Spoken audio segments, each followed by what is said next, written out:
Okay, hello and welcome to Writing Winning Grant Proposals, Advice from an Experienced Grant Reviewer, a webinar for VISTA members. I'm your host, Bethany DuSoblin. I'm a contractor with the VISTA program, and I work at Education Northwest in Portland, Oregon. And I'll be providing support via the chat panel, and I'll be back later in the program for the Q&A session. I'd like to introduce the other members of our team today. I'm joined by Scott Weinrobe and our producer, Sam Graziani. You'll see all three of us in responding to your questions and posting in the chat. Our speaker today is Dennis Norris. Dennis has been a grant writer for many years, but also a grant reviewer for the Indiana Department of Education, the Toshiba Corporation, and also Scholastic Publishing Company in New York. He's a published author and a national trainer on topics of grant writing and grant management, and he has served as an executive director of several large nonprofit organizations. Since 2009, Dennis has worked for the Central Asian Development Group, managing funding efforts for the reconstruction and rehabilitation of Afghanistan and Western Africa. Dennis also serves as a facilitator for the VISTA Blend Resource Development course, which many of you may recognize him from that. We'll also be hearing from VISTA member Sarah Holcomb, the current VISTA with Mentor Greenville, a little later in the presentation, and I'll introduce her at that time. So let's take a quick look at the goals for the session. Before we do that, I wanted to thank those of you who responded to the pre-webinar chat activity about your experience with grant writing or proposal writing. Looks like we have several beginners, some who are assigned to write grants, some who have collaboratively written and edited grants, some people who don't do it but regularly as a VISTA, but they want to know how to do it. We have also heard from some people who have written one or more grants successfully. In fact, there was a person who said they got a call yesterday that they were awarded. So we have a pretty wide variety of experience levels on this call, and we hope that there'll be some opportunities to learn something for everybody. So what we'd like you to be able to do today at the end of this presentation is distinguish between a grant and a gift and shift your perspective about how to approach each. Secondly, for times when it's appropriate, you'll be able to draft an effective letter of inquiry to express your organization's interest in receiving funding for a specific purpose. We'd also like you to be able to appeal to grant reviewers by including the most effective information to make your grant proposal stand out from the rest, assuring the grant reviewer that your organization has what it takes to manage the project and their funds successfully. And finally, we hope you'll view each proposal you submit as a learning opportunity, regardless of whether or not you get the grant. You'll see how a rejection can be a tremendous learning opportunity to get it right the next time. Okay, now I'm going to turn it over to Dennis Norris.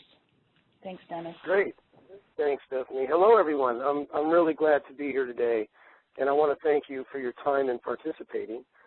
Learning about what grants are and how to obtain them and how to have your proposal stand out to a grant reviewer is always a really important topic, especially these days when the competition for grant dollars is at an all-time high. Please take a few seconds to respond to the chat question, which is, what is your biggest fear about writing a grant proposal? Just enter your thoughts in the chat box and make sure you send to all participants so everyone can see.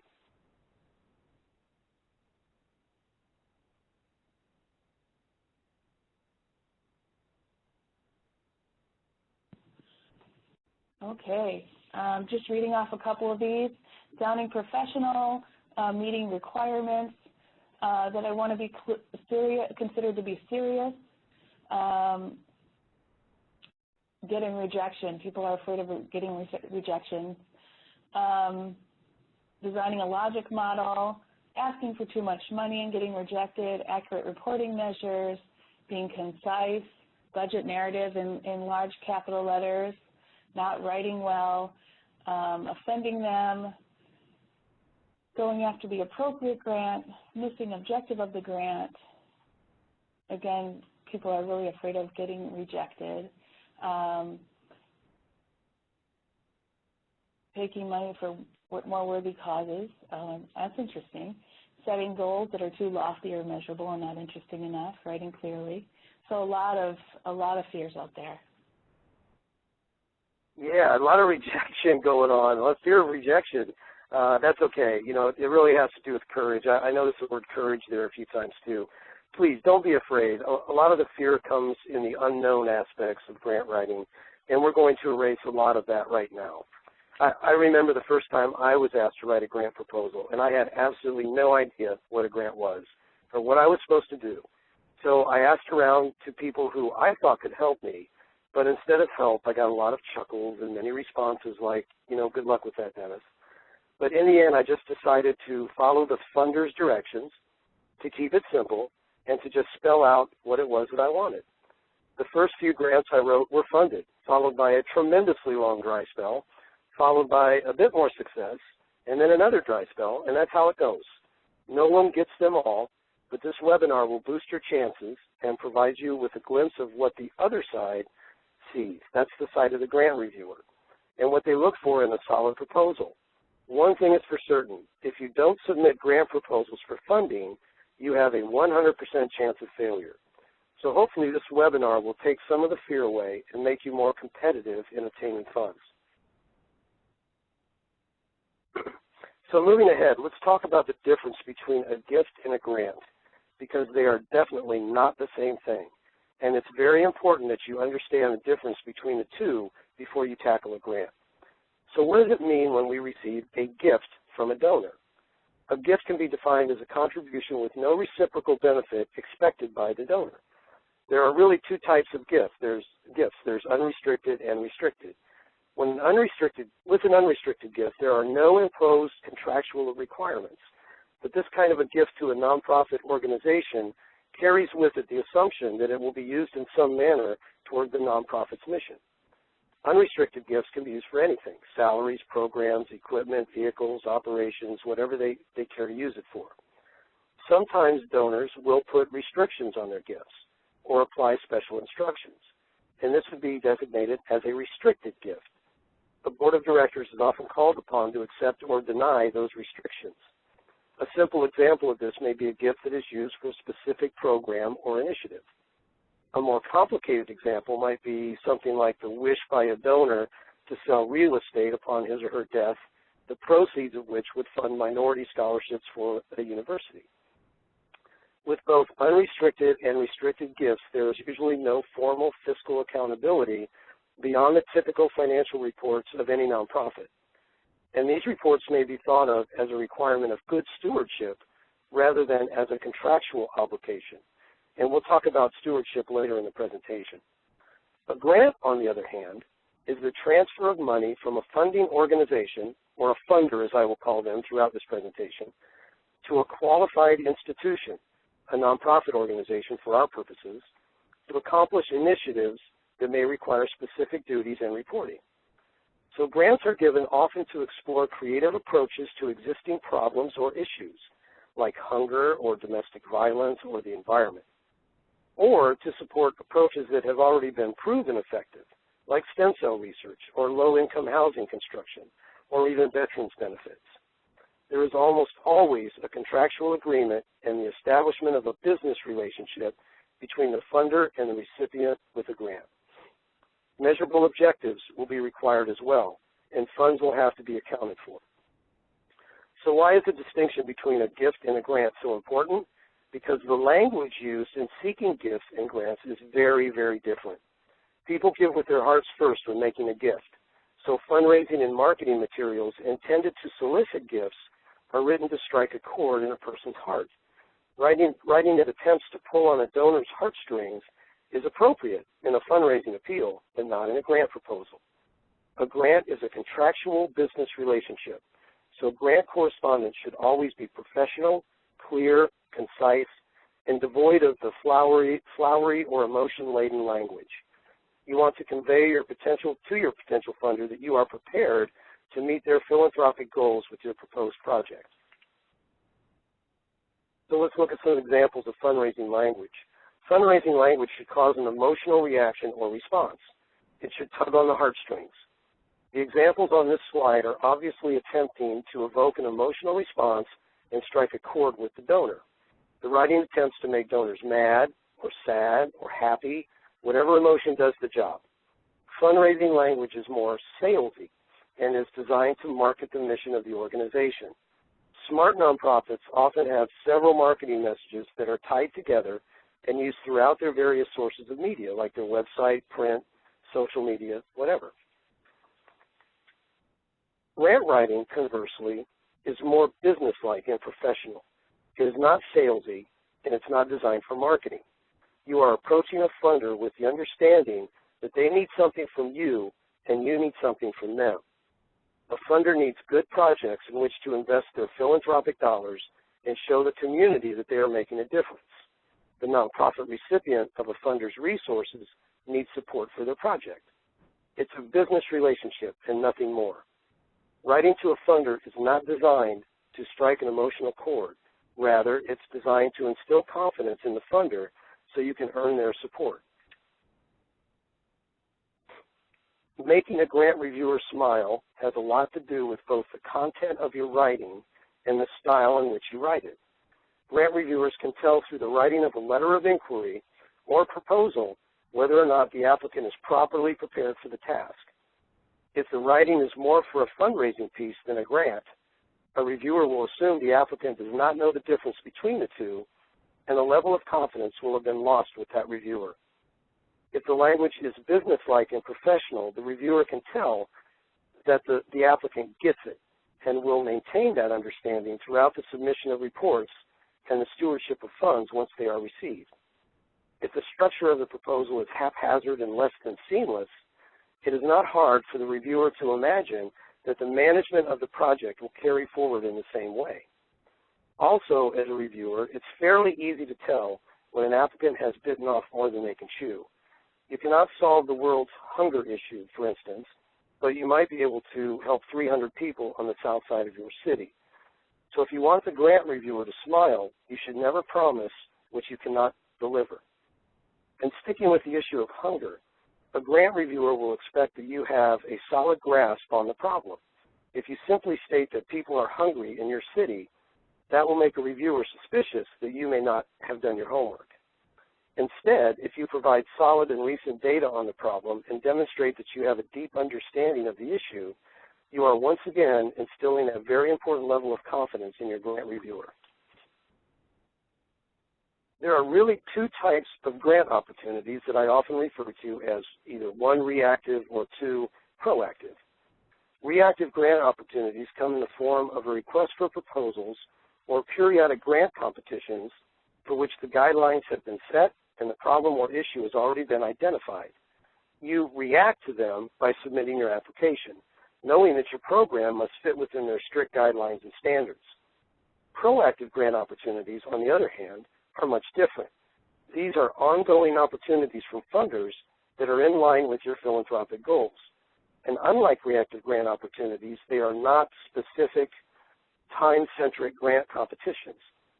Proactive opportunities always exist, but you have to be proactive in finding them and researching whether or not their goals fit those of your program. So again, reactive grant opportunities generally come with a complete set of instructions. You will have to make sure your program fits into these often very tight parameters. There is usually a deadline, after which proposals are reviewed and a winner is declared. After that, the grant opportunity is either not repeated or is changed for the next cycle. Proactive grant opportunities will be much less directive, often asking for either a letter of inquiry, which I will call an LOI, or proposal to get the ball rolling. Once an LOI is received, you may be asked to prepare a proposal. It, too, will have a deadline, but it usually coincides with board or committee meetings of the funder. Proposals are reviewed at each board or committee meeting, and one or more applicants are chosen to receive funds. Sometimes the funder may request you alter your project approach somewhat, and they will give you another chance to submit for the next deadline. This is fine because with proactive grants, the deadlines are cyclical. They're usually quarterly or semi-annually or something along those lines, and the philanthropic goals seldom change. Okay, so we're going to take a look at some examples to make this a bit more clear. Reactive grant opportunities. Each year, the John Templeton Foundation offers funding for topics that interest them. The topics change each year, and then the grant competitions are announced. If the mission of your organization fits one of the programs, then you react by submitting your application or proposal or whatever. The Trust Challenge is another example. It has a competition each year in an effort to determine the safest way to learn online. However, the focus or the topic of the grants changes each year, which is easy to do because the field of online learning is so vast. Here again, though, you react by applying. Reactive grants tend to flow with the topics of the day, and they can be viewed as a kind of a one-shot deal that may not be there the following year. Proactive grants. Lilly Endowment, on the other hand, is an excellent example of a proactive grant funder. It is a nonprofit organization funded through investments made by the Eli Lilly Pharmaceutical Company. Eli Lilly was an astute businessman, but he was also a very religious and philanthropic individual. The endowment is separate from the business, and it was the Lilly family who decided what areas of interest they would fund through grants. They had to list these interests when they initially applied for their status with the IRS. The broad areas of funding for this type of foundation remain constant, though the specific types of programming they support can change over time. A few of their broad funding areas include religion, education, and community development. They have a board of directors that meets quarterly and separate committees that make funding decisions. Their deadlines never change and are consistent with their board or funding committee meetings. In the case of Lilly Endowment, these are quarterly. They also have program officers to help applicants through their process. Lilly Endowment, like most foundations offering proactive grants, will not announce their programs because they are not set competitions for focusing on a singular topic. Instead, you must be proactive and research institutions like Lilly Endowment. You do this in a variety of ways through grant research. Your research will reveal foundations whose philanthropic interests match your own and will include instructions for approaching them. These instructions may include a phone call, an email, an LOI, or even a proposal as an initial approach. So let me give you another example of a proactive grant opportunity in which I was personally involved, and it's called Project Croak. Project Croak stands for Creeks, Rivers, Oceans, and Kids. At one point, I wrote grants for a large school district in Indianapolis, Indiana. And one day, I was approached by a group of third-grade teachers who said they had a desire for more computers in their classroom. My response to them was, okay, well, name me one other third-grade class that doesn't have the same desire. Instead of a desire for computers, we had to come up with a creative approach to an existing problem, which, remember, is the definition of a grant, for which the desire for computers would be a peripheral byproduct. Luckily, that very same year, their school was given a curriculum emphasis of environmental science, so that everything they taught, from math to spelling to science, emphasized the environment. And luckily, a creek ran behind their school. So one day we walked to the creek and I asked them, how can we capitalize on the good fortune of having an environmental emphasis school with a creek running behind it? And that's when Project Croak was born. The creek is part of a watershed leading to the Gulf of Mexico. So we set up partner schools along the watershed. At the beginning of the year, a fictitious frog was released into the creek, and then during the school year, kids along the watershed would report on what it was about their segment of that watershed that could hurt or help the frog as he made his way downstream. There were two problems we sought to address with this project. Number one, kids needed to learn at an earlier age the interconnectivity of the environment, or the fact that throwing trash into the creek ultimately affects everyone who lives along that creek.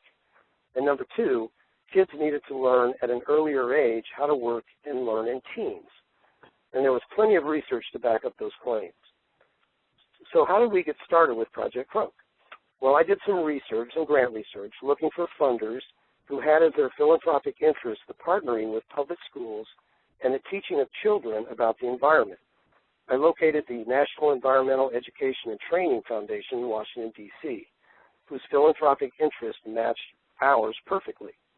Their instructions included an LOI as the initial approach. So I wrote an LOI using a non-fundraising, business-centered writing style, striving to stay very clear and concise above all else. This project could be described as cute or fun, but we didn't want our writing to be cute or fun. So what happened? The project was first funded by the National Environmental Education and Training Foundation, And after that, IBM even offered to buy it from us. Project Croak won a national award for project creativity and implementation, and it led to another project called the Signals Project, and that led to the Jason Project, which is tied to Dr. Robert Ballard, the gentleman who discovered the Titanic. In the end, there were millions put into the school district, and the Jason Project was moved to the Children's Museum of Indianapolis. Needless to say, the third grade teachers in all of the third grade partner schools got more computers than they knew what to do with. In fact, the desire for computers became almost forgotten as teachers really got into the project and the problems that we were solving. So that's a really good example of how a proactive grant opportunity works and how the business relationship is generated and how it can lead to greater things. So let's walk through the grant process, the application process that I followed. So you have 5 seconds to look this over, and then we'll have a quiz. I'm just kidding. This application process looks a bit complicated, but it's anything but. It's actually very simple and can be boiled down to something like this. Through your grant research, you identify your funder and ensure their philanthropic goals meet the parameters of your project. Next, you simply follow their directions. If they want you to call them, call them. If they want you to email them a synopsis of your project, then email them. More than likely, they will ask you to write an LOI. Sometimes they will skip the LOI and just ask you to write a full proposal. Since these two options will be about 95% of what you see, we will focus in this webinar on both the LOI and the full proposal. Once you are successful and obtain the grant, you will receive a notice of the award, and then you are free to implement your project with your new business partner. As mentioned, the vast majority of funders out there will ask you for an LOI. Throughout these next sections, I'm going to explain what a grant reviewer expects to see, but I'm also going to tell you how to make that particular section exceptional in their eyes. An LOI is exactly that. It's a letter of inquiry to a potential funder asking whether or not they are interested in your project and want to see more of it through a full proposal. Trying to impress a funder with fancy writing or jargon or flowery adjectives will only annoy them. LOI should be razor sharp in focus and content with no extra words. The first paragraph should say it all and then be briefly supported by the rest of the letter. Exceptional LOIs can be read and completely understood by the grant reviewer in mere seconds. Remember, funders read through hundreds of these things, and the way to make yours stand out is to be brief and clear. You are trying to make your way into the first cut. Your program will have measurable objectives, and your grant reviewer will want to see that you understand this. Your LOI then should very briefly include these and how they will be achieved. You don't have to be extremely detailed in an LOI. Just show your reviewer that you understand that measurable objectives are the most important part of your project. And don't forget the purpose of an LOI. You are not asking for funds. You are asking for the opportunity to submit a proposal. You will mention how much money you want, of course, but the reason for an LOI is to interest the funder in your submission of a full proposal. So we are fortunate today to have Sarah Holcomb with us. She's a former VISTA who has had some recent success with her LOIs. Sarah? I'm going to introduce Sarah, and actually she's a current VISTA. Sorry, that was an error on our part. But we'd like to take a time to hear from Sarah about her experience with LOIs. She's a VISTA serving with the United Way of Greenville County's partnering organization, Mentor Greenville, in Greenville, South Carolina. Sarah's VISTA position focuses on grant writing and volunteer recruitment. She holds a Bachelor of Arts in Anthropology and Music from Furman University. After hours, she volunteers as an ESL teacher and tutor, as well as a mentor to an awesome second-grade girl. She recently attended the Forum for Theological Exploration East Coast Discernment Retreat. Take it away, Sarah. Hi, everyone. I serve with Mentor Greenville, which is one of the mentoring programs in the upstate of Greenville. But what's special about us is that we mentor during lunchtime. Our mentors go to the schools throughout the week, and they have lunch with their students. In my VAS, I am asked to write grants, but to also do volunteer recruitment. When I got there, I first saw the need for a filing system, a way to organize past grants, and grants that we would like to pursue. And that's where I started getting into writing letters of inquiry. So a couple of my tips. When I first got to the organization, I asked to see all of their former grants that they had written, ones that were funded and ones that were rejected. This helps me, one, see how the organization writes about themselves. What vocabulary do they choose to use? What do they say about themselves, so I can write as the organization. But it also allows me to see what things are grant funded. This helps me scale how I research grants. The second, along with reviewing grants, when I review them and I pull the rejected grants to the side and I start reading through them and asking myself, why were they not funded? Usually I can pinpoint that maybe we didn't follow through on the directions. We didn't give the grantor all the parts that they asked for. Is it something that we call mission creep? Is it something that doesn't fit our mission? It's not an appropriate grant for us to write. Is the project not well thought out? I try to pinpoint all of these things when I'm reviewing the grants. And I usually find that the funded grants are very thorough. They're concise. They don't have a lot of language explaining the project. They're just concise, and it's a great project overall. And then another thing I did that really helped me was I heard from grant reviewers. I sought out in meetings to hear from individuals who are grantors. I wanted to ask them what makes a good grant, and I took a lot of notes, and I asked them a lot of questions. I also asked grant reviewers if I could see if they could contact an organization that would allow me to read a well-written grant. And so from this, I see there is that short, concise language, that all of the pieces are there. It's a well-thought-out project. Then I research grantors' past giving and the requirements. This really helps me see what scale they are giving on, what kind of projects they really want to fund, how much funding there is to be handed out. I have an example of this. There is a grant that we wanted to go for to help create a mental health counseling center. So I'm looking at this grantor's website, and I saw that they funded a very similar project the year before. So that was encouraging to me because I knew that it was something on the grantor's radar. It's something that they would approve of, something that they would like, something that is within their funding scope. It also allows me to see if grantors are research-driven, are they project-driven, do they want innovative projects, do they want projects that are tried and true, and what are their giving areas? Researching grantors and their past giving and the requirements really helped me with all of those questions. Another thing, along with the requirements, our organization the organization I currently work for, was getting its Form 990 this year, but one of the requirements for a grantor was that they needed our Form 990. This leads me into make initial contact with a person at the funding agency. I called a specific grantor and I asked them about the Form 990, and I explained that we are in the process of getting it, but if there's something I can send in lieu of our Form 990, or should I just not apply? And had I not made that initial contact with that person, I wouldn't have applied for it, because to me, you say you need a Form 990, I need to give you the Form 990. But because I'd made contact with somebody at the funding agency, I knew that they would be happy to receive something else from our accountant explaining our finances. So those are my tips right now for the letter of inquiry.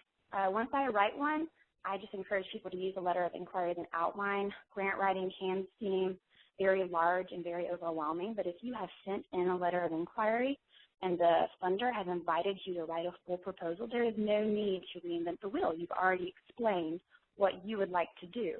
So just use your letter of inquiry as an outline. Great. Thanks so much, Sarah. We appreciate that. Now we're going to take a quick quiz. The question is, what do you do if the funder's instructions are to simply write a proposal? Should you A, submit a letter of inquiry, B, write a narrative about your project, C, submit a standard proposal format, or D, send an email to the funder and ask what they want? While you're thinking about your answer, remember that a grant reviewer really does want you to get your program funded, especially if it falls in line with their philanthropic goals. But a grant reviewer's job is to separate those applicants who instill confidence for their potential and actually carrying out their program from those who do not. So what other way do they have to determine this other than your writing? If you do not have a basic understanding of the difference between a gift and a grant, and if you do not write your LOIs and proposals with clear and concise writing, then why would a funder take a chance on you in meeting your objectives and managing their money? Let's say that you're an investor and you ask two individuals with the same basic idea to come in and make a presentation to you. The first person comes in dressed in a suit and tie, presents his program in a very organized and sequential manner, and leaves behind a positive impression. The second person shows up in jeans and a t-shirt, props his feet up on your desk, and rambles incoherently about what he wants to do with your money. Which person is most likely to earn your confidence and obtain your investment? Okay, so in this quiz, the correct answer to the quiz is C, submit a proposal format. So what the heck is that? That's what I'm going to show you now. But first, it's critical to remember this. This is a critical point. Whenever a funder provides you instructions on what to write and how to write it, those must be followed to the letter. Everything you are about to learn is not applicable when the funder provides instructions. Instructions trump everything. In the absence of instructions, which will be the norm, there is a loose industry standard that you can follow. When a funder asks for a proposal, that typically means a 10-page document with certain elements. I'll talk about these elements in the next section of slides. Now, if they ask for a 5-page proposal, or a 3-page, or a 7-page, or whatever, it still needs all these elements, but you must reduce them proportionally. There will normally be no mention of a page count. So again, a 10-page proposal is an industry standard that you will be safe to follow.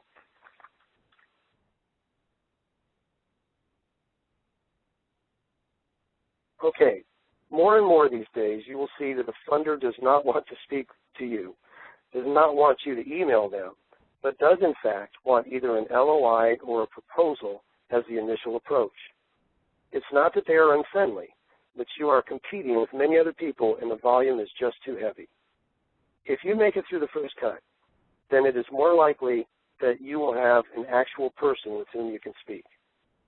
Most people in this field agree that a proposal must have certain elements in it, but you may hear them called different terms. For instance, instead of a need statement, you may see problem statement. Instead of methods, you may see activities. These are all pretty interchangeable. So a standard 10-page proposal usually consists of the elements you will see here within the page parameters you see here. Are these page parameters set in stone? No, they're not. But if you choose not to even loosely follow this framework, you will quickly find yourself in that lack of confidence pile on the reviewer's desk, a bad place to be. For instance, the methods section of a proposal is the meat of your program. If you only write half a page on what you plan to do, and then write 3 pages of introduction, for instance, then your proposal is way out of proportion, and it will become obvious to the reviewer that you do not understand which sections hold the most importance to them. So let's look at each one of these sections individually. The executive summary. The executive summary is the cover page of a proposal, explaining to the funder in brief terms who you are, what you want, and what you plan to use their funding for. Does that sound familiar? Because it should. It mimics the LOI, and the two can be somewhat interchangeable. An executive summary, however, should be a bit more expansive. For instance, after your first informative paragraph, your executive summary should flow easily into a paragraph of need statement, followed by a couple paragraphs of your measurable objectives and the methods to support them. These middle paragraphs are where you would expand a bit, making the executive summary different from the LOI. And finally, the executive summary will have a good ending paragraph that encapsulates your program. An executive summary can also be used later as the framework for press releases or marketing tools. But don't be fooled. An executive summary is typically the last thing written in a grant proposal, but it's the first thing and quite often the only thing read by a grant reviewer, at least in their first pass. So if you don't write a good, crisp, easy-to-read executive summary, chances are you will go no further. When I write a grant proposal, I usually set it down for a few days when I'm finished, and then I go back and write the executive summary with fresh eyes. I agonize over these things because I want my words to be laser-focused. Why? Because I know, and now so do you, that the executive summary is either going to open the gate for me or close it. And, of course, I want to make it through the first cut so I can walk through the gate and get one step closer to the grant. Let's look at the introduction. You use the introduction to get acquainted with or to shake hands with your funder. Tell them who you are and why you exist. If you are here to help single mothers, then briefly tell the grant reviewer why that is so important. Show why your organization is relevant to the community. If there's an award your organization has received or a major grant it has obtained, then tell the reviewer about it. Don't be shy. But if you are an organization serving single mothers and you won the award for Best Tug of War Team at the annual picnic, then you'll want to leave that out. However, if your organization serves single mothers and your board is made up of 1/3 previous clients, then that is pretty important to mention. So in other words, introduce yourself, but stay relevant to the grant for which you are applying. This is your opportunity to overlap your project goals with the philanthropic goals of the funder. The goal statement and measurable objectives are the most important part of any proposal. A goal is a desired result that a person or an organization envisions, plans, and commits to achieve. A goal is something that is ambitious, but still achievable. For instance, a goal may be to reduce the number of homeless individuals in your community. The goal doesn't go into specifics, but it clearly states what you intend to accomplish. Objectives are smaller scale outcomes that add up to the overall goal. They define strategies or implementation steps to obtain the goal, and they are very specific, measurable, and have a defined completion date. Your objectives will allow you to accurately measure the effectiveness of your program towards the attainment of that goal. Objectives then serve as your roadmap. These are the things that you will measure in your approach to the problem or issue. The funder gives you money because he or she believes you can reach your objectives with your creative approach. Objectives are important because if you are successful, the funder has not only met its own philanthropic goal, but perhaps your program can be replicated and the entire community will continue to improve based on your approach. A good example of this would be cancer stem cell research. At some point, a funder took a chance on this creative approach to the problem of cancer. Once this proved to be successful, more and more funding became available, and the process of stem cell research was repeated and enhanced. So, exceptional objectives are those that do a very good job of measuring, because this makes the process of replicating, or even not replicating, that much more important. Remember, Thomas Edison tried 1,000 different ways to make a light bulb, and when asked about his success, he placed the emphasis on his failures, because he learned 999 ways not to make a light bulb. Let's look at the need statement, or the problem statement, which shows the funder that you've done your homework and you know what you're talking about.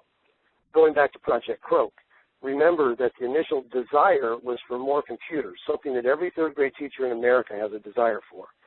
We turned that desire around to focus instead on the two problems existing in the field of environmental education for children. Aesthetically, when you write a needs statement, it's best to form an inverted wedge or an upside-down triangle by presenting your findings on a wider scale, then honing it down to a regional or statewide scale, and then honing it down one step further to show how the problem affects you locally or even how your problem affects a single individual. With Project Croak, I started with national environmental education statistics and a quote from a famous scientist about why environmental education is so important. Then I showed a graphic from the Indiana Department of Education on how team learning was more effective than individual learning. And after that, I looked at the individual school statewide scores in both math and science, which were low, and tried to incorporate an increase in those scores into my objectives. But I did not paint a picture of such gloom and doom that the proposal reviewer would think, oh my gosh, this problem is never going to be solved. But I did have solid research backing up my claims, and I presented it all in a very graphical and easy to understand manner. My 1.5-page needs assessment looked somewhat like a miniature research paper, complete with footnotes and quotes. Also, you want to avoid the jargon of your profession. Don't assume, for instance, that your grant reviewer knows the terms and vocabulary of your field, because most likely they do not. The method sections. Remember how all this started with your project. You said something like, what if we did this? Well, that's what the methods section is. It's your plan. This will be the bulk of your proposal, and it's going to be about 4 pages long. A method section maps out each step of the way for your project. What you will do the first day, the first week, even the first year. Each method you propose must always lead to the completion of one of your objectives. Again, going back to Project Croak, my method section was quite expansive. I listed all of our partner schools along the watershed.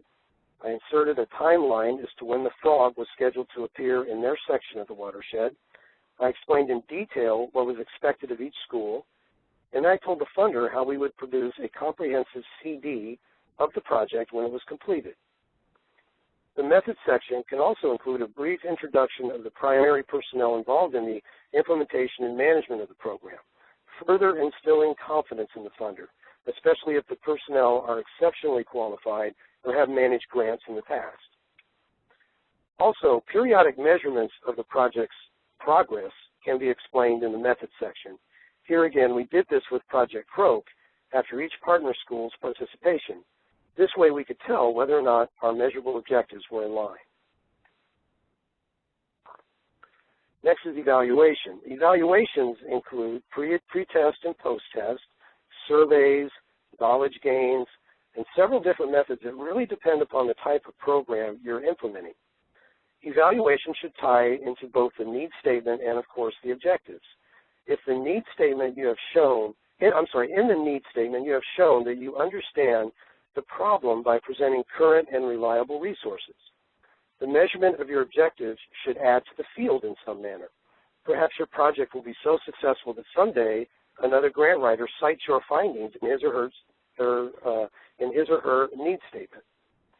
Evaluation should include a brief example as to how you plan to get the word out on what you've done. For example, a white paper may be produced that you post on your webpage and of that of your funder. However this is done, it will be your responsibility to disseminate your findings so that others may see what does and even what does not work. Your funder will want to know whether or not you met your objectives, and they will want you to spread the word about your project. From both an educational and marketing standpoint, it's really good for both of you that you have measurable objectives. Feel free to, in a good evaluation, feel free to add some creativity to your evaluation as long as it gets the job done. For example, do online pre- and post-tests as opposed to paper tests, or use an unbiased third party to perform interviews of your clients. Finally, don't be worried if you miss the mark on your objectives. I have often used this fact to produce more funding. I do this by explaining to the funder that my objectives were quote-unquote off due to reasons X, Y, and Z. If I alter my objectives and make them more realistic, then perhaps we can accomplish what we set out to do from the start. Sometimes the funder will agree with this strategy and give you a continuance on your funding. So remember, this is a business relationship. In real life, goals are missed all the time, and investors simply readjust their expectations. It's no different with a grant. It's very important for you to relate to your funder that you do not see them as your sole investor for eternity. They will want to know if you have sought other funding, someone with whom they can share the load. If not, they will want to know how you plan to sustain your project over time. Are you going to get more grants? Are you going to get private donations? What are you going to do? Your method for sustainability is important, yes, but not as important as acknowledging to your funder that you get it and that you understand that one day their funding will go away. Also, don't forget to tell your funder if in-kind contributions are included by you or by others. For example, these would include things like consulting services or facilities or equipment or anything that has a value associated with it other than real dollars. And then finally, the budget. Be sure your budget accurately reflects the activities of your project. Don't include budget items that are strictly forbidden by the funder. If that information is not known, then you can assume that any category may be funded. These would include salaries or consultant fees or supplies or insurance, whatever the case. Always prepare a brief paragraph explaining the numbers. You don't have to be extremely detailed because the numbers really speak for themselves, but having a text-based explanation often helps the reviewer understand what you want. Unless directed otherwise, it's always best to separate those costs associated with personnel, like salaries or consultant fees or taxes, from those not associated with personnel, like supplies, postage, vehicles, etc. This practice just makes for a clean, well-segmented budget that is easier to understand. Tips for grant submission. Whenever I review for grants, I am told to disregard any proposal whose authors clearly did not follow directions. I've seen proposals come in on 30-weight marbled paper with unreadable fonts, in binders. Once I got one in a box with a flower in it. You name it, I've seen it. Trying to impress a grant reviewer will only annoy him or her. After hours upon hours of reading the same thing, an annoyed grant reviewer is not in your best interest, believe me. So, in the absence of instructions, you are safe following the directions above. Finally, and this may seem like a minor point, but it most definitely is not, if you do not know the standard rules of desktop publishing, you should learn them and follow them religiously. For example, one of these rules is to left justify everything rather than block justify when it comes to your text. I don't know if you've ever tried to read 100 proposals that are block justified, where one line might have 3 words on it and the next line has 50 words, but doing so will exhaust you very quickly and leave you with a tremendous headache. A grant reviewer is a human being, and if the focus is taken off of your words and instead placed on how difficult they are to read, then you have a pretty big problem on your hands. So again, learn Desktop Publishing 101 and follow the rules in everything you write. There's a wonderful resource for this that I'll show you here in a minute. Now we're going to hear briefly again from Sarah with her tips on proposal writing. Hello again. These are some of my tips that you see on the screen in front of you. These are some resources. The first bullet lists resources that I found to be very helpful in my writing. The first is shapingoutcomes.org. It talks you through outcomes, goals, and objectives. It's important to know the difference between those three so that you use them correctly while you write. This shows the funder that you know what you're talking about. It will enhance your writing. It not only helped me when I was writing goals and objectives, that part of the narrative for grants, but it also strengthened the evaluation portion of my grant writing. The second resource that I mentioned is the Complete Book of Grant Writing. It is by Nancy Burke-Smith and Gabriel Works. A lot of what you've heard today you can find in that source. But it also just gives you a couple more tips, and it has a lot of examples of grants. And so that's really helped me. As I mentioned earlier, I like to read through grants and learn that way. This was already mentioned, but get fresh eyes on your proposal. I can't stress that enough. That when you are the only one or you're a part of a team that is really writing this grant, it is important to set it aside for a couple of days or get somebody else to read it because you are so involved that you might not be able to evaluate it in the way that you would like to. I take this to an individual in a part of Mentor Greenville. I give her the RFP or I give her the grantor's requirements. I let her read through them, and then I ask her to read through the grant. And she's always able to tell me, like, this is a weak part, or I don't understand this part. You're not really clear here. So it's always important to get fresh eyes. Also mentioned was to develop a strong sustainability plan. Grantors want to know that their funds are going to start something or contribute to something that is long-lasting. That's always a very important part. And then if you're denied, ask for feedback. I have an example of this. With Mentor Greenville, we submitted a grant, and it was denied. And so I called and I asked for some feedback. I wanted to know I respectfully said, I understand that we've been denied. I would like to know if there's someone who could meet with me to talk about how I could make this proposal stronger, because this is certainly a project that is very important for our organization, and we would like to seek funding for it in the future. And the person sat down with me and explained that my evidence, the research that I cited wasn't third-party research, and I learned what that meant in that moment. It wasn't on their website that is what they required, but I learned, and that kind of echoes back to what I said. If I had made contact with the organization and asked about the research, I would have known ahead of time applying that they require third-party evaluations to be submitted as research for a model. So those are my tips. Okay, great. Thanks again, Sarah, for your tips and information. Very, very helpful. Okay, so let's look at what happens if you're funded. If you're funded, be sure that the funder has not altered your proposal in any way, especially the measurable objectives. For instance, if they want to add an objective that you are not considering, then you need to determine whether or not this additional objective will cost money, and if so, how much. Or they may want to fund everything except for the consultant you need for your project. If that is the case, then you may need to alter some of your objectives and or your evaluation and find this money somewhere else, or just take it out completely. So this kind of thing does not happen very often, but it does happen. So be sure your proposal is being funded in its entirety as it was submitted. Also, read your grant agreement very carefully. It can sometimes be a very complicated document, so have a lawyer read it as well if that's the case. You will have to sign a contract. If you do not like the terms, negotiate them. If you cannot come to terms, then turn down the grant. I know this sounds painful, but it's not as painful as trying to implement a grant project that looks nothing like what you submitted. Also, be a good steward of your funds. Some of the examples of this would be to invite your funders to activities associated with your program, like special events or graduations or grand openings, whatever. Also, stay in constant communication with your funder. If you're communicating too much, don't worry, they will let you know. Submit your reports on time and maintain a positive working relationship with your funder. Account for every single penny. If you need to adjust your budget, check with the funder first. And remember, the philanthropic world is a very, very small one. They all know each other, and they all talk to each other.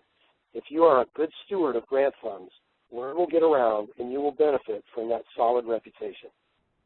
And finally, remember, this is a grant, not a gift. There will be more accountability and the measurement of objectives. It's okay to be appreciative of the funding you receive, but always conduct yourself in a very transparent and businesslike manner. So what if you're not funded? Of course, not being funded feels like the end of the world, but it can be a very valuable learning tool. Always take the opportunity to thank the funder for their consideration of your proposal and request, as Sarah mentioned, that they send you information as to why that decision was made. Sometimes they'll even copy the evaluator sheets and send them to you as well. As I said, Sarah mentioned this already, and they were more than willing to provide the feedback that she asked for. After you look over these, you may decide to try again. That is perfect. That is a perfect chance to reconnect with the funder to see if that is permissible. Of course, complaining about the funder does no good at all and may even cause you harm. Remember, it's not personal. And also remember that the philanthropic world is a very small one. So I try to view the rejection of a grant proposal as a really good edit of my project by unbiased outside individuals. Perhaps the reviewers all saw some programmatic gap that I did not, and perhaps I've bitten off more than I can chew with my proposal. Whatever the case, being able to see grant reviewers' notes is an incredibly smart thing to do. Personally, on those occasions when I have not been awarded a grant, I have never once been told by the funder that I could not see the reviewer's notes. Okay, we're going to look at some resources here that are available for you now that you know more about what a grant reviewer wants to see. There are some resources on the Vista campus to help you with the researching portion of grant writing, and these are very valuable tools in locating both reactive and proactive grant opportunities. A good source is the Researching Grants tutorial, where you can learn where to find local and national grant resources. It's packed with information to help you locate potential grants. There's also a webinar entitled Researching Grants, Finding the Right Opportunities for Your Project. This recorded webinar focuses on grant research and relationship building, and it explores different techniques for finding grant opportunities that meet your organization's specific needs through real-world stories from VISTA members. In my opinion, the best resource for grant research and information is the Foundation Center at foundationcenter.org. Not only can you search through the Foundation Center online database where you can find virtually any existing grant opportunity, but you can also engage in tutorials, read several articles, and employ sample tools to help you along the way. GrantSpace at grantspace.org is another excellent resource that offers information specifically designed to meet the needs of grant seekers. GrantSpace, by the way, is a site run by the Foundation Center, and so it has the same high caliber of information. Also, in my opinion, GuideStar.org is a close second to the Foundation Center in terms of being an effective grant resource, but you have to dig a little bit. GuideStar gathers and disseminates information about nonprofits, which includes their IRS 990 tax forms, and Sarah mentioned these as well. The 990s are public records, and when you look at one, it must state whether or not the nonprofit received any grants in that fiscal year, who the grants were from, and how much they were for. So looking at 990s of your competitors is perfectly legal and acceptable, and it's an excellent way to develop a long list of funders interested in your mission and the similar missions of your colleagues. GrantsAlert.com is a place to find education grants, and in my experience has the most expansive and comprehensive listing of those. And finally, grants.gov is a place to find federal grants. Don't be afraid of federal grants. For any one federal program, there is often an army of individuals, the program officers, ready to assist you. And for very large federal programs, there are usually introductory or instructional webinars like this one, or instructional videos, and sometimes even day-long conferences held in major cities for potential applicants. Federal grants are often the largest grants available, and yes, you will have to work a bit harder to get these. But in the end, after having received and managed several large, multi-million-dollar federal grants, and some from other countries like Canada and Australia, I find that they are well worth the effort. Earlier, I mentioned a desktop publishing resource, and here it is. The PC is not a typewriter, or the Mac is not a typewriter, depending on which format you use. I have to say that this little book is packed with so much valuable information that it's worth every bit of the $10 or so that I spent on it. I pick this book up every 6 months or so just to check on something, so I highly recommend it. Okay, so what are your next steps?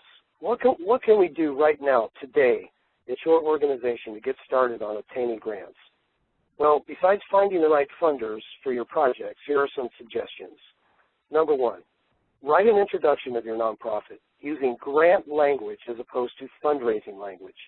At some point, you're going to need this, so why not do it now? Number two, you all know the missions of your organizations, so dust off the old term paper skills and start doing some research. What national or international data best identifies the problems or issues your missions seek to remedy? What might this data look like on a more statewide or regional scale? List some examples of how this plays out locally. Here again, eventually you're going to need this data, and you will have to keep it updated. No better time to start than the present. And then finally, I'm sure you all have a project or two in mind. What are your rather lofty but achievable goals for these projects? Can you write out 3 or 4 measurable objectives that lead toward the attainment of your goals? A good rule of thumb is to ask yourself whether or not your measurable objectives will add to the field of study surrounding your mission. So, thank you very much for your time today. It's been great to get a chance to talk with you, and I sincerely hope that you're walking away from this webinar not only with some valuable grant writing information, but also with a glimpse of what grant reviewers are expecting from you. I look forward to your questions. All right, thank you, Dennis. So thanks to Dennis and Sarah for sharing so much useful information. I think it was really, really great. And we're about to see what questions you have for our presenters, but before we do, we want to know what you thought of today's presentation. You'll see an evaluation pop up on the right side of your screen where you can just quickly fill that out. That'll be up during the question and answer period, so you have some time. Take a moment to answer the questions, and because we'd like to be able to improve these webinars, and your input helps us.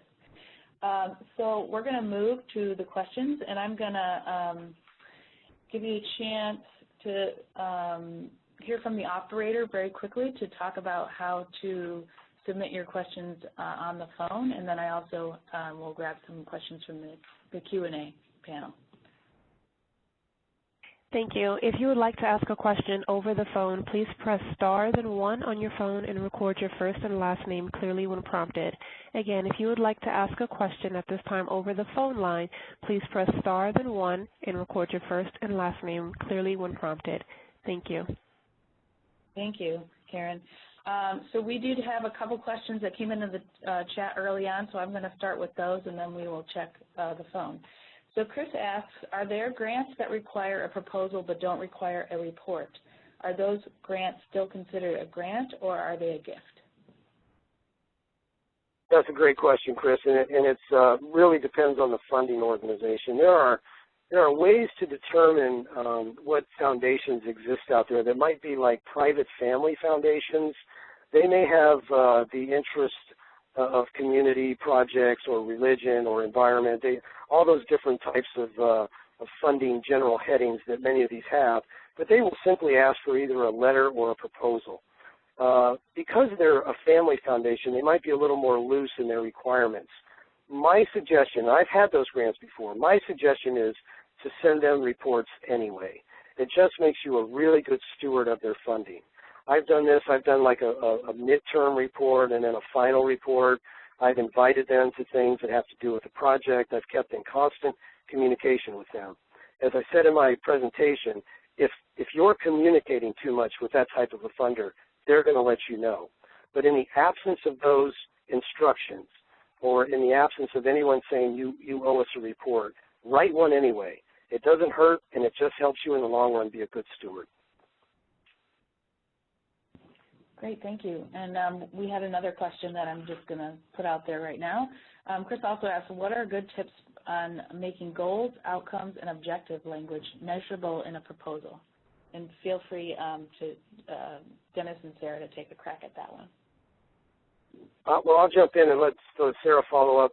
When I write an objective, when I write a goal, first of all, I want it to be kind of lofty and not unattainable, but I'd have to work pretty hard to get there. A good example might be, I want to be an astronaut. Okay, not impossible, but it's going to take a lot of work. And then I try to write measurable objectives leading up to that goal. So I have somewhat of an internal template when I write these, and it is that an objective tells me who's going to do what, when they're going to do it, and how it's going to be measured. Now, sometimes you can leave off that how it's going to be measured part, but when I don't, when I include that, it really helps me later in writing my evaluation. So again, I want to know who's going to do what, when they're going to do it, and how it's going to be evaluated. If I can't answer that in an objective, then I've got a little bit of a problem, and I need to hone it a bit more. So I'd like to hear Sarah's response on this as well. When I write outcomes, this really comes from shapingoutcomes.org, how it's helped shape my understanding of outcomes. When I write outcomes, I think broadly. I write them first. I look at my project. I'm like, okay, what do we hope this project, what is the end result? Because these objectives can be broad. They can be, is there a change in skill for the individual who has been affected by this program? Is there a change in attitude or behavior? Those things aren't so readily measured. They're more measurable anecdotally. So measurements are hard. Sometimes you can take data, if you can get data, so for the behavior, if you can get data, for example, one of the grants we're doing, if you can get data on their school records, how many times they were called to the principal's office, the before and after, you can do data that way. But I always think of The goals is more data-driven, and the outcomes is more I can explain how the individual was impacted and how we see the individual differently. I hope that answers the question. You know, I'd like to add one more thing to that. Sometimes, as I mentioned in the presentation, you don't know what you're measuring. I mean, there's not a bar set yet. That's okay. You shouldn't be afraid to set your own bar. But if you do that in your proposal, you need to mention that you know, you're basically pulling this out of the air, and you need to write in checks and balances throughout your project to make sure that you're not exceeding the number or you're not way below the number. Funders understand this, and they'll work with you to help set that bar. The example I gave in my presentation was stem cell research. No one knew if that was going to work, but it got funded, and as time went on, the bar was set. And so you might be the person that's the pioneer of that project, and you should still feel free to write that grant. That's okay.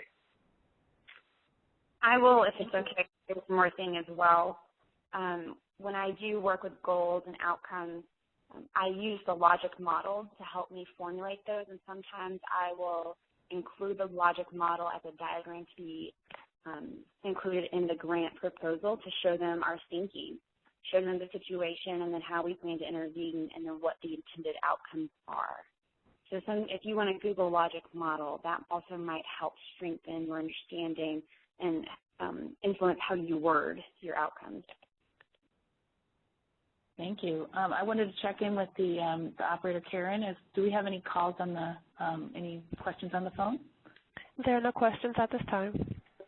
Okay, great. We're going to go back. We have a lot of great questions to answer in the Q&A. So the next one on the list is, what tense do you write proposals in? Is it coming on too strong to say we will? Oh, I've never had anyone ask that question, and I'm kind of a stickler on that. And I certainly always write like I'm going to get this money. So I mean, it just shows confidence, and to me, it's a little easier to write in that tense. But yes, this project will do this, and this group of people will do that, and kind of present tense like you're going to get funded. I would much rather see that as a grant reviewer than someone who's a little doubtful. And I don't know, it just seems like if we get this money or when this proposal gets funded, that just seems kind of cloudy to me. So write with confidence, write like you're going to get this thing, and if not from them, from somebody. Yes, that's actually addressed in the complete book of grant writing that I mentioned earlier. And the one word it really picks on is the I hope or we hope. Right. And they encourage you to change that to we believe, because that is more confident, it's more assertive. That is, we believe in ourselves and our own capacity to implement this project, and you should too. So certainly always use confident language. Great, thank you. The next question is from Adam. He says, can you tell us the difference in writing between asking a grant from a private foundation and a company business foundation, especially when the company employees are reading the grants? For me, there's no difference at all. Clear, concise, business-like professional writing for either a corporation or a foundation. What you want to steer clear of is the flowery, adjective-laden, we're a great organization and we're here to save the world kind of stuff. That's really old when you're reading. It gets old when you're reading hundreds of these things. I've been fortunate. I've reviewed for a state education department and a corporate giving department, and both entities, I think, enjoy the same kind of writing from the proposal applicants, and that would be that professional, clear, and concise writing. I wouldn't change for either one of those. Okay, great. We have a question from Phil, and this is probably a good chance to just kind of review some of the stuff that you guys talked about. How do we begin to find out the places that have grants, funds available so that you can pursue them? Sorry if this was answered earlier. I came in late, but it definitely doesn't hurt to just review that. Well, Sarah, you've just done this very recently, so why don't you tackle this question? Can you read the question one more time just so I make sure I'm answering the correct thing? Sure. How do you begin to find out the places that have grants, funds available so you can pursue them? Okay, thank you. I actually, the resources that were listed on the resource page, things like the Foundation Center and grants.com, you can actually sign up for their newsletter, and you will be sent in your email weekly or biweekly opportunities that are sent out. Some of them are national, some of them are regional, some of them are by state. But that's one way I find out. I also use the Foundation Center. Our local, the nonprofit I work for isn't large enough to actually own a subscription to that, but our local library has one. And so one day a week, I go over there, and I use that database to scale my search. And then also just getting to know your community. You can just do a quick Google search of your city and foundation, and that's also been very helpful. And then once you've started writing and doing all of this and you're into that community of grant writing or grant writers and proposers, or excuse me, and writing proposals, you'll start hearing more and more about grants. So that's certainly how I got my start. Yeah, I agree with 100% of that, Sarah. That's really good advice. I would add to that, going into GuideStar.org and signing up. It's free. It's a free service. And look at your, I guess, your competitors. Let's say that you're the Leukemia Society. I would go in there and I would look at other cancer research organizations, or maybe specifically blood cancer research organizations. I would find out the names of those, and then I would go look at their 990s. The 990s look like a very complicated tax document, but they're really not. It's pretty easy to read. And towards the end of the 990, that organization has to list the grants that they got and from whom. And so just start a list of these people, these funders grant cancer research, and then you can use your foundation.org or visit your local library and find out more about these organizations, or just go to their websites and find out more. And that's a really good place to start. Then you can determine whether or not they want an LOI as an initial approach, or a proposal, or maybe a phone call or an email. Whatever the case, you've got to start anyway. Okay. I wanted to check with the operator to see if there's anyone who's on the phone with a question. There are no questions at this time, but if you would like to ask a question, please press star then 1 on your phone and record your first and last name clearly when prompted. Thank you. Okay. Well, we still have plenty in the Q&A, so I'm going to go to the next one, which is from Edward. He says, if after writing a clear and concise proposal, it comes out to less than 10 pages, even 6 to 7, is that generally acceptable if the relative sizes are approximately correct? Yes, I would say yes. As I mentioned, this industry standard 10-page proposal is not set in stone. It's an accepted page count. But if you're going to reduce that page number on your own or because they've asked you to, just make sure it's proportionally correct. If you're not given instructions, I would highly recommend doing 10 pages. I don't know that if you can't fill that or what the case may be, but 10 is a pretty good spread of information. But if it's 7, that's okay, as long as it's in proportion. Right. The next one is from Shamika. Shamika was on a webinar recently that we held. When considering grant writing as a freelance, what is standard payment for grant outline or upon approval? I'm sorry, could you repeat that one more time? So when considering grant writing as freelance, what is standard payment for grant outline or upon approval? Okay, thank you. The freelance grant writing can be a little bit tricky. It's considered unethical in this field to take any portion of a grant, an awarded grant, as a grant writer's fee. The reason for that is that your grant writer's probably not going to research in your best interest. They're going to go out and do kind of a saturation bombing of the available grants. They're just going to write letters of inquiry or proposals to anyone and everyone, just hoping that somebody bites. That's not how you should go about this. What you should do is very concentrated research and find the right funder and take the time, as Sarah did, to contact them and work with them to make sure that their philanthropic goals meet your project. So, again, doing grant writing consulting work or freelance work as a percentage of a grant awarded is considered unethical. There are people that write grants that are paid a fee for writing the grants on sometimes a per-page basis or a completed proposal basis or sometimes an hour's worked basis, and that's perfectly acceptable. That way you're spending the time working with the applicant and hopefully the funding organization as well. Is there a standard set fee? No, there's really not. It really depends on your level of experience, what type of success you've had in the past, and what the organization wants to pay you. So I'm sorry if I can't be more specific than that, but that is kind of a minefield topic, because there's still a lot of unethical people that write grants out there that take advantage of nonprofits that don't understand how this works.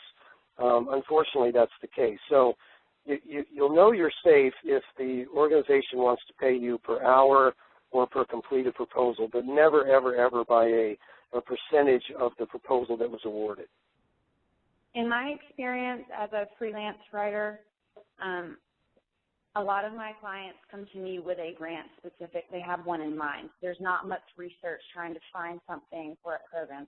Occasionally, I will have someone who comes up with a new program and they're asking for my help to find a grant suitable and then to apply to it. But for the most part, clients come to me and say, I want this grant.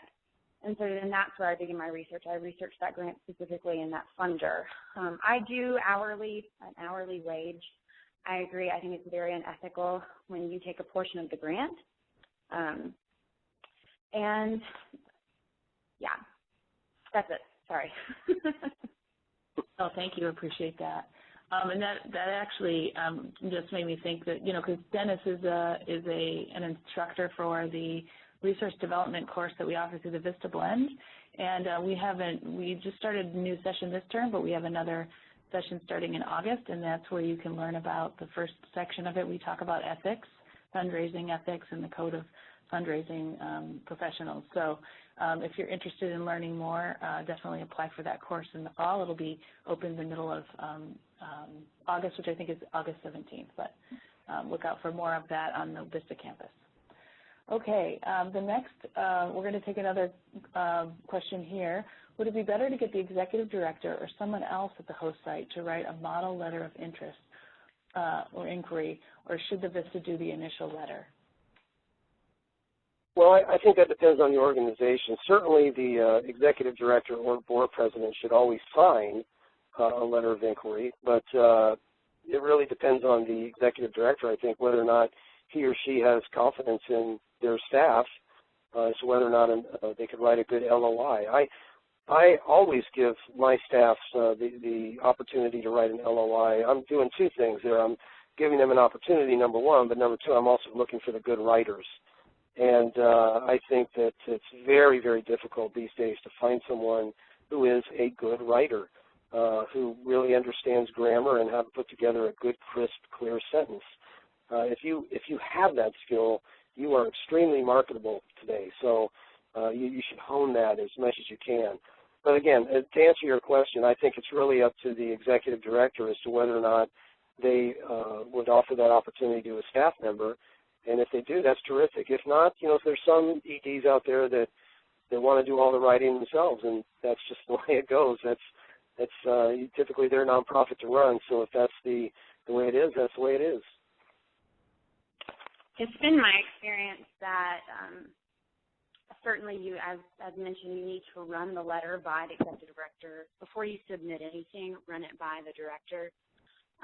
My executive director has me write it, and then I always just go let them read it. I will say one thing that I know my director appreciates, and it's certainly something I can see other directors appreciating. When I come to them with the draft, if I know an area is weak or I don't know how to write something well, I don't know how to correct a statement, I point that out. I go ahead and hand it to them, and I say, this area right here is where I'm struggling. Can you help me with that? I think my director's been appreciative of that, and he says that that's half the battle is knowing where you need help. So I would encourage you to go ahead and ask if you can write the letter of inquiry. You can explain you have time or that you would like to try it, but certainly always run it by them before you turn it in. Yeah, a good executive director is also a good coach. So if you want to take that opportunity, I would highly recommend that, as long as your director is okay with that. But so you got to start somewhere, and I think that's a good way to start. Kind of following along in that vein of writing, we have what advice would you give to a quote-unquote non-writer in becoming comfortable to do grant writing? I actually think that the people who believe themselves to be non-writers are typically the better writers, because they just write what it is, and that's my best advice. Just be really clear. There's no reason to pad your sentences with adjectives and things that don't belong. Just tell the funder what you want and why you want it. And I always have found that the non-writers, their terms for themselves, are really pretty good writers, because they don't try to use that fundraising language. They just use crisp, clear sentences that the grant reviewers really love. I would also offer that if you are nervous to write, if there's somebody else who already grant writes or is interested in writing the grant, offer to help edit it. That's how I began. I still don't consider myself a writer. So when I began, my neighbor of all people was just talking to me about a grant she was writing, and I said, oh, if you want somebody to look it over and edit it, I'll be happy to do that. And that's because I enjoy editing one. But I went through that grant, and I took out lots of sentences because there was fluff. And I just, to echo what was just stated, it's short and concise. That's my style. And so if you're nervous to begin grant writing, consider editing or co-writing. It's a little bit easier. There's a shared responsibility.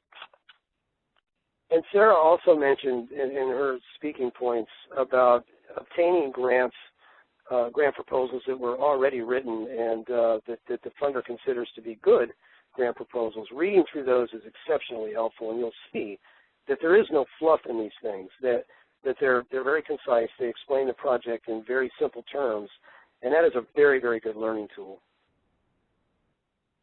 Thank you. I wanted to check in with the operator. Are there any questions on the phone? Yes, we do have one question coming from Erica Moore. Ma'am, your line is open. Hi, Erica. Go ahead. Yeah, I'm listening to you guys through the phone, and I can't do it on the web, so this is my first time learning about this, and so I was wondering if there's anything that could be sent to me via email that I can view as to the things that was discussed in the call today. Okay. Actually, let me take that question, Dennis.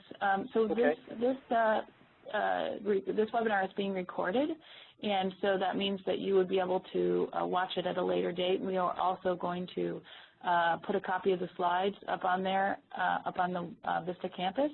When it's ready, that'll be about 10 days, and then everyone who's registered for this event, who's whether they showed up or not, they will get that email that tells them when it's posted and where you can get where you can download the PowerPoint and rewatch it again. Okay, cool. Okay, thank you. Thank you. There are no further questions at this time. Okay, great. We're going to go back to our list. We're about 4 minutes out from the end of the webinar, so I'm just going to get to as many as we can. Okay, here we go. From Courtney. In regards to smaller community LAP grants where they ask for info about the folks who will be on the project, when would submitting a bio be okay? So she's wanting to know when it's okay to put more information about the people working on the grant. Oh, I see. Okay, that's a good question. Typically, I would put that in a methods section, and I would be very brief. And I would only include it if a bio on an individual enhanced my proposal somehow. If, for instance, you're doing a science project and this is a PhD science person, then I'd do a brief bio, not a lengthy CV kind of thing, but just a sentence or two about what they've done. if your funder's interested in knowing what personnel are going to be attached to this project, they will ask you for that at some point. But in a proposal, you don't want to fill your proposal with all of that kind of language. You only want to mention it in your methods section, and only if it's really relevant to the project. I would agree. I've also kind of snuck it in on the budget portion. I will say such and such as quoted by, and then I'll insert the company's name for company to let them know what companies you might be working with. But one of the most recent grants that I was fortunate to write, it was that mental health counseling center that I mentioned earlier. And in the narrative, I just wrote the sentence was something like licensed therapist, and I put the therapist's name, and then I put who has already seen many of our children. And so that kind of gave them their credibility then, and it allows the grantor to know who the name is. They can look them up if they want to, and they are always, always welcome to ask questions. Great, thank you. The next question comes from Leanne. Sorry if I butchered your name. If you send an LOI or proposal to a foundation and get no response at all, what do you suggest? How does one get feedback if the organization isn't responsive? And that's going to happen. Unfortunately, that still takes place. Good foundations will write you back and say, sorry, we're not interested, or your project doesn't match our goals, whatever the case. But you will have times when they will not respond. I think that after maybe 4 to 6 weeks, a follow-up letter is okay. If you still don't get a response, you probably need to mark them off your list. I agree completely with that. I also think it depends on who you're writing to. If it's more of a local foundation, I've submitted and then I've called after a month, and if I didn't get an answer with the number they've provided, then I always just send a follow-up email a day or two after, just saying, hi, we submitted a proposal and I called to make sure that you got it. Could you just confirm that you received the proposal? And I did that with another grant that we submitted. I know they have it. We're still just waiting to hear back. So I think you can also handle it that way.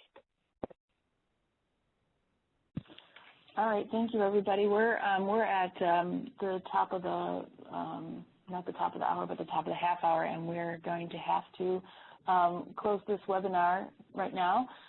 Real quickly, we'd like to alert you to the next upcoming webinar that we have in this series. It's preparing for close of service on June 24th, so go to the Vista campus, the webinar page to sign up for that. I'd like to just take some time to thank Sarah and Dennis for your excellent advice and information that you've given today. I think we had more questions that we can answer, and sorry that we couldn't get to them, but it was obviously a very interesting conversation for everybody and an important topic. So thank you for your time, and thank you everybody for taking the time to come to this webinar and to participate, and we hope this is really helpful for you. And if you haven't had a chance yet to fill out it looks like is the evaluation still up? If you haven't had a chance to fill out the evaluation, please do so quickly. Thank you very much.